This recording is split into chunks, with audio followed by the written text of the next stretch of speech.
Момба,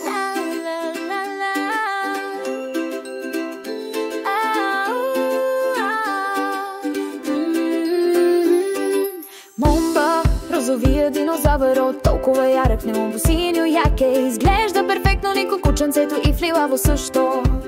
Готови за забавление, нека видим какво ще направят. Те тръгват към фитнес усмивки толкова широки, учейки се за уредите рамо до рамо. Скачат и се подскачат, готови да играят. Хайде, малки приятели, време е да се люлеем. Момба, момба, в яке толкова синьо, Нико кученцето, с яке от лилав цвят. Нека скачаме и се въртим, нека учим и играем, изследвайки фитнеса по забавен, глупав начин.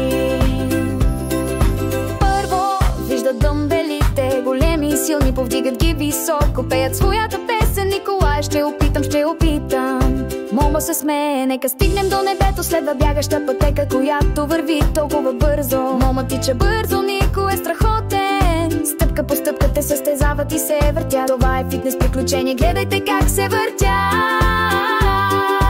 Момба, момба, в яке толкова синьо, Нико кученцето,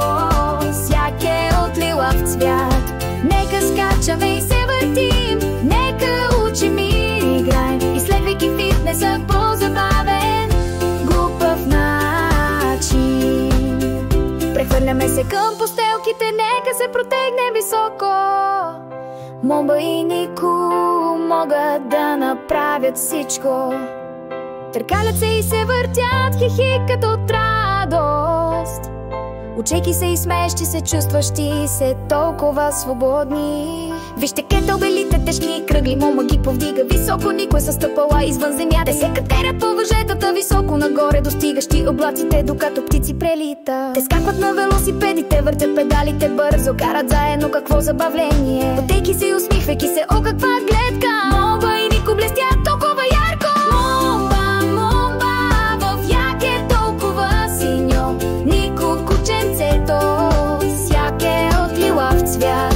Нека скачаме и се въртим, нека учим и играем, изследвайки фитнеса по забавен, глупав начин. Момба и Нико, какъв ден беше, от тежести до постелките видяха всичко да се върти. Но най-доброто от всичко в тази забавна фитнес игра е, че играенето заедно е винаги целта. Мома и Нико също ще се върнат утре, за да играят отново с махане на опашка и рев. Ще дойде и ще кажат: фитнес приключенията са най-добрите всеки ден.